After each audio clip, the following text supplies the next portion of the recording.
টোটো ও auto চালকদের নিয়ে সচেতনতা কর্মসূচি পাণ্ডবেশ্বর ট্রাফিকের। রাজ্য পরিবহন দপ্তরের উদ্যোগে আয়োজিত পথ নিরাপত্তা সপ্তাহ কর্মসূচির পঞ্চম দিনে আসানসোল দুর্গাপুর পুলিশ কমিশনারেটের পাণ্ডবেশ্বর ট্রাফিক গার্ডের পক্ষ থেকে পাণ্ডবেশ্বরের ফুলবাগান মোড়ে টোটো ও অটো চালকদের নিয়ে এক সচেতনতা কর্মসূচি সারলেন পাণ্ডবেশ্বর ট্রাফিক গার্ডের আধিকারিকরা। প্রসঙ্গত, পশ্চিমবঙ্গ পরিবহন দপ্তরের উদ্যোগে আয়োজিত পথ নিরাপত্তা সপ্তাহ 2026 কর্মসূচি গত 3রা আগস্ট থেকে শুরু হয়েছে, চলবে 9ই আগস্ট পর্যন্ত। এদিন শুক্রবার ছিল এই কর্মসূচির পঞ্চম দিন। বিগত দিনগুলিতে পাণ্ডবেশ্বর ট্রাফিক গার্ডের পক্ষ থেকে পথ নিরাপত্তা সংক্রান্ত বিষয়ে নানান কর্মসূচির আয়োজন করা হয়েছিল। কর্মসূচির চতুর্থ দিনে অর্থাৎ বৃহস্পতিবার পাণ্ডবেশ্বরের ডালুরবাদ কলিয়ারি প্রাথমিক বিদ্যালয়ে স্কুল পড়ুয়াদের নিয়ে একটি কুইজ কম্পিটিশনের আয়োজন করা হয়েছিল, যেখানে পথ নিরাপত্তা সংক্রান্ত বিষয়ে নানান প্রশ্ন ছিল, যার সঠিক উত্তর দিতে পারলে পড়ুয়াদের হাতে তুলে দেওয়া হচ্ছিল একটি করে কলম এবং কর্মসূচির শেষে ট্রাফিক গার্ডের পক্ষ থেকে মিষ্টিমুখও করানো হয় প্রত্যেক স্কুল ছাত্রছাত্রী ও শিক্ষক শিক্ষিকাদের। ঠিক তারপর দিনই অর্থাৎ শুক্রবার পাণ্ডবেশ্বরের ফুলবাগান মোড়ে সমস্ত টোটো ও অটো চালকদের নিয়ে একটি সচেতনতা কর্মসূচির আয়োজন করে পাণ্ডবেশ্বর ট্রাফিক বিভাগ। এদিন টোটো ও অটো চালকদের উদ্দেশ্যে ট্রাফিকের আধিকারিকরা বার্তা দেন যে স্কুল ছাত্রছাত্রীদের পুলকার হিসেবে ব্যবহার করা যাবে না টোটো ও অটোকে। তাছাড়াও জাতীয় সড়কে টোটো চালানো যাবে না, এমনকি এও বলা হয় যে টোটো এবং অটো 3 চাকা বিশিষ্ট গাড়ি, তাই এইসব গাড়ির ব্যালেন্সটা খুব কম।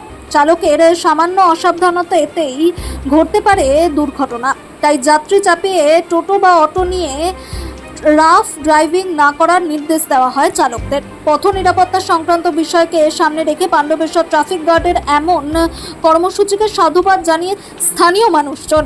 অন্যদিকে ট্রাফিক গার্ডের পক্ষ থেকেও জানানো হয়, আগামী দিনে এলাকায় একটা সুষ্ঠু পরিবহন ব্যবস্থা গড়ে তোলার জন্য পথ চলতি মানুষের স্বার্থে এমন সচেতনতা কর্মসূচি অব্যাহত থাকবে। চালান এই সমস্ত ড্রাইভার ভাই ও দাদাদের উদ্দেশ্যে বলছি, আপনাদের যেহেতু গাড়িটা 3 চাকা গাড়ির কিন্তু স্টেবিলিটিটা খুব কম, সুতরাং এই গাড়ি নিয়ে আপনারা কোনো মতে র্যাশ ড্রাইভিং করবেন না, অর্থাৎ জোরে গাড়ি চালাবেন না, তাহলে গাড়ি উল্টে যাওয়ার চান্স থাকে। গাড়ি আপনাদের যেহেতু 3 চাকা, আপনারা কোনো সময় গাড়ির মধ্যে 4 জনের বেশি তুলবেন না। অটোর ক্ষেত্রে পেছনে 2 জন আর ড্রাইভারের লেফট সাইডে 1 জন হতে পারে, কিন্তু টোটোর ক্ষেত্রে পেছনেই 4 জন, তার বেশি হবে না। আর কোনো অবস্থাতেই আপনাদের রাইট সাইডে অর্থাৎ ড্রাইভারের ডান দিকটা কাউকে বসাবেন না, এটা কিন্তু আপনারা খেয়াল রাখবেন। অটো টোটো কোনো রকমভাবে পুলকার হিসেবে ইউজ করা যায় না, আইনে নেই। আপনারা কোনো রকমভাবে অটো টোটো পুলকার হিসেবে ব্যবহার করবেন না। যদিও গার্জেনরা বলে আপনাদের যে এরকম আমাদের বাচ্চাদের নিয়ে যাওয়ার জন্য অটো টোটো তোমরা যাবে, তোমরা কিন্তু পরিষ্কার বলে দেবে যে পুলিশ থেকে বারণ করেছে, আপনারা কিন্তু আমাদের বলবেন না, আমরা যেতে পারবো না। এনএইচ অর্থাৎ ন্যাশনাল হাইওয়েতে অটো টোটো চলে না, এটা নিয়ম আছে, সরকারি নিয়ম। তোমরা কোনো সময় অটো টোটো নিয়ে ন্যাশনাল হাইওয়েতে উঠবে না। ন্যাশনাল হাইওয়ে সবসময় মোটরাইজড ভেহিকেলের জন্য, অর্থাৎ যাদের মোটর আছে। এবার তোমাদের গাড়ি চালাবার কথা কোথায় না, ভেতরের রোডগুলোতে, শহরের ভেতরে, গ্রামের ভেতরের রাস্তা, সেই মধ্যেই তোমরা চালাবে। রাস্তা দিয়ে গাড়ি চালাবার সময় অবশ্যই লেফট সাইড অর্থাৎ বাঁ দিক ঘেঁষে চালাবে, কোনো সময় ডান দিক যেন বন্ধ না হয়ে যায়। শহরে বহু ক্ষেত্রে, গ্রামে বহু ক্ষেত্রে দেখা গেছে যে এই সমস্ত অটো টোটোর জন্য যানজট সৃষ্টি হচ্ছে, এটা কিন্তু খুব বাজে জিনিস। সেই জন্য গাড়ি রাখার সময় খেয়াল রাখতে হবে যে কোনো রকমভাবে রাস্তায় যেন গার্ড না হয়।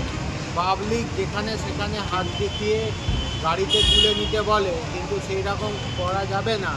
যেখানে স্ট্যান্ড আছে সেইখান থেকেই পাবলিক উঠবে, আবার যেখানে স্ট্যান্ড আছে সেখান থেকেই পাবলিক নামবে, এটাই কিন্তু নিয়ম। এই নিয়ম মেনে চলতে হবে। প্রত্যেককে চালাবার সময় অটো টোটো ড্রাইভারদের নিজেদের সঙ্গে সমস্ত লাইসেন্স এবং বাকি সমস্ত কাগজপত্র আপডেট করে রাখতে হবে। কেউ মদ্যপান করে গাড়ি চালাবেন না। মদ্যপান করে গাড়ি চালালে কিন্তু আমাদের এগেনস্টে ব্যবস্থা হবে। মহিলা শিশুদের সঙ্গে সবসময় ভালো ব্যবহার করবেন। প্যাসেঞ্জার যারা আছে তাদের সঙ্গে ভদ্রভাবে কথা বলবেন। মনে রাখবেন যে কোনো রকম যদি কোনো কমপ্লেন পাওয়া যায় যে মহিলা বা শিশুদের এগেনস্টে আপনারা কোনো বাজে কাজ করেছেন বা তাদের সাথে মিসবিহেভ করেছেন, সেক্ষেত্রে কিন্তু আইনত ব্যবস্থা হবে। রাত্রিবেলা গাড়ি চালাবার ক্ষেত্রে বহু সময় দেখা যায় যে টোটোরা তাদের ব্যাটারি বাঁচাবার জন্য লাইট জ্বালে না। এটা কিন্তু চলবে না। প্রত্যেককে কিন্তু সন্ধে হলেই লাইট জ্বেলে গাড়ি চালাতে হবে, না হলে কিন্তু আইনত আপনাদের এগেনস্টে ব্যবস্থা হবে। আর একটা জিনিস মনে রাখবেন, আপনারা যতটা ভালোভাবে গাড়ি চালাবেন ততই একটা সুন্দর পরিবহন ব্যবস্থা আপনারা এই পাণ্ডবেশ্বরকে দিতে পারবেন। তাই আশা করব আপনারা এই সমস্ত নিয়মাবলী মেনে চলবেন, যাতে পাণ্ডবেশ্বর শহরবাসী একটা ভালো পরিবহন ব্যবস্থা অটো টোটোর মধ্যে খুঁজে পায়। ধন্যবাদ।